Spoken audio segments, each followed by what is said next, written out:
নমস্কার বন্ধুরা, ঝর্ণার বাঙালিয়ানায় সবাইকে স্বাগতম জানাচ্ছি। দেশে বিদেশে যে যেখানে বসে দেখছেন সবাইকে স্বাগতম জানিয়ে আমার এই রেসিপিটা শুরু করছি। বন্ধুরা, আজকে আমি গাঁটি কচুর ঝোল রেসিপি আপনাদের সাথে শেয়ার করব।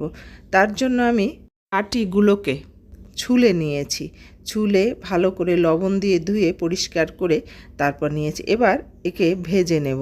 গাঁটি কচু ভেজে নিলে এর মধ্যে যে একটা লোট লোট ভাব থাকে সেটা আর হয় না, থাকে না। বন্ধুরা, অনেকেই এটাকে সিদ্ধ করে রান্না করে, কিন্তু সিদ্ধ করে রান্না করলে এর মধ্যে একটা দলা দলা পাকানো ভাব হয়ে যায়, সেই জিনিসটা আসলে ভালো লাগে না।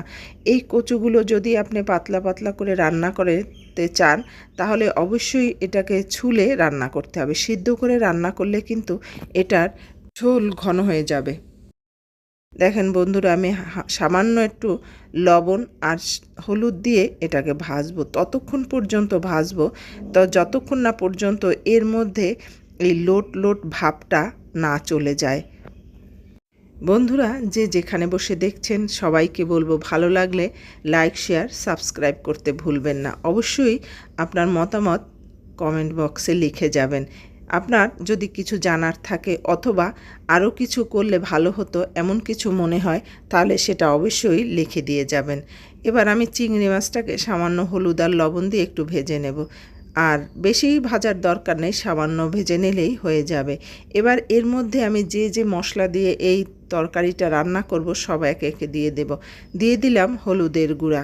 আপনার যতটুক তরকারি রান্না করবেন তার উপর নির্ভর করবে এই মশলাটা দেয়া। হলুদের গুঁড়া দিলাম, মরিচের গুঁড়া দিলাম আর দিলাম লবণ। আমি এখানে হাফ কিলো গাঁটি কচু নিয়েছি, হাফ কিলো পরিমাণে গাঁটি কচুর রান্না। আমি এখানে আদা দিয়েছি থেতলে, আমি কিন্তু বাটা আদা দেই না। কচু তরকারিতে থেতলে আদা দিলে এটার স্বাদ খুব ভালো হয়। এবার এর মধ্যে আরেকটু মশলা দিয়ে দেব। দিয়ে দিলাম তেজপাতা, দারুচিনি আর দুটো এলাচ থেতলে। এবার একটু কষাবো। এখানে বেশি কষানোর প্রয়োজন নেই, সামান্য একটু কষালেই হয়ে যাবে। আর বেশি কষানোর প্রয়োজন নেই এই জন্য বলছি, কারণ কাঁচা জিরা যদি আপনি ব্যবহার করেন তখন কষানো বেশি লাগে, তা না হলে কিন্তু বেশি কষানোর প্রয়োজন হয় না। আমি এবার ঝোলের জন্য জল দিয়ে দিলাম। আমার কচুটা কিন্তু অর্ধেকটা পরিমাণ সিদ্ধ হয়ে গেছে, সেই হিসাব করে আমি এর মধ্যে জল দিয়ে দিলাম। এবার রান্না করব। বন্ধুরা, এভাবে রান্না করে খেয়ে দেখবেন দারুণ স্বাদ লাগে। এটা একেবারে যে কোনো সবজি তরকারির মতোই পাতলা পাতলা একটা ঝোল হয়। রান্নাটা খেতে এত দারুণ লাগে যে বাচ্চা বুড়ো যে কখনো গাঁটি কচু খেতে চায় না, যারা খেতে একদম ভালোবাসে না তারাও অনায়াসে খেয়ে নেবে আপনার এই সবজিটা। চেষ্টা করে দেখুন একবার রান্না করে।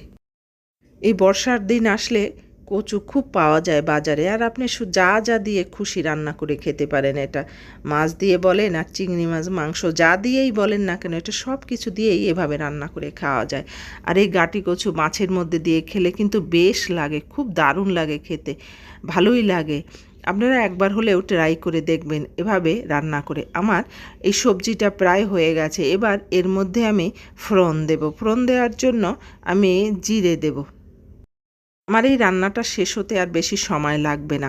বন্ধুরা, যে যেখানে বসে দেখছেন অবশ্যই বলবো দেখতে দেখতে লাইক দিতে ভুলবেন না, আর অবশ্যই সাবস্ক্রাইব করে দিয়ে যাবেন। আপনার একটা সাবস্ক্রাইব আমাকে অনেক দূর পর্যন্ত নিয়ে যায়, অনেক উৎসাহ জাগায় নতুন নতুন কাজ করার জন্য। বন্ধুরা, এবার আমি এতে ফোড়ন দেব। ফোড়ন দেওয়ার জন্য এই কড়াইটায় তেল দিয়ে দিলাম। আর বেশি দেওয়ার দরকার নেই, যেহেতু আমি কচু তরকারিটা ভেজে নিয়েছি তারপরে আবার তেল দিচ্ছি, সেই জন্য একটু কম করে দিলেই ভালো হবে। আমার ভাজাটা হয়ে গেছে। এবার এই কচু তরকারির মধ্যে আমি এই ফোড়নটা ঢেলে দিলাম আর একটু জিরার গুঁড়া দিলাম। বাস, আমার এই সবজিটা কিন্তু হয়ে গেল। আপনি এবার আরও একটু এই মশলাটা এর মধ্যে সবজির মধ্যে মিক্সড হওয়ার জন্য রান্না করতে হবে। এই 2 মিনিট রান্না করলেই কিন্তু হয়ে যাবে। আর দেখেন বন্ধুরা, আমার এই গাঁটি তরকারি যে আমি রান্না করছি সেটা কিন্তু বোঝাই যায় না। এটার মধ্যে দেখেন মাছের ঝোল বলেন, তরকারির ঝোল বলেন, সেরকমই কিন্তু পাতলা রয়ে গেল। বন্ধুরা, এভাবে রান্না করে খেয়ে দেখবেন। গাঁটি তরকারি সিদ্ধ না করে এভাবে ছুলে রান্না করে খেয়ে দেখবেন, এটা একেবারেই স্বাদ পরিবর্তন হয়ে যায় এবং খেতে দারুণ লাগে। আমার সবজিটা আমি ঢেলে নিলাম। যে যেখানে বসে দেখছেন সবাইকে অসংখ্য অসংখ্য ধন্যবাদ জানিয়ে আজকের মতো শেষ করছি। ধন্যবাদ সবাইকে।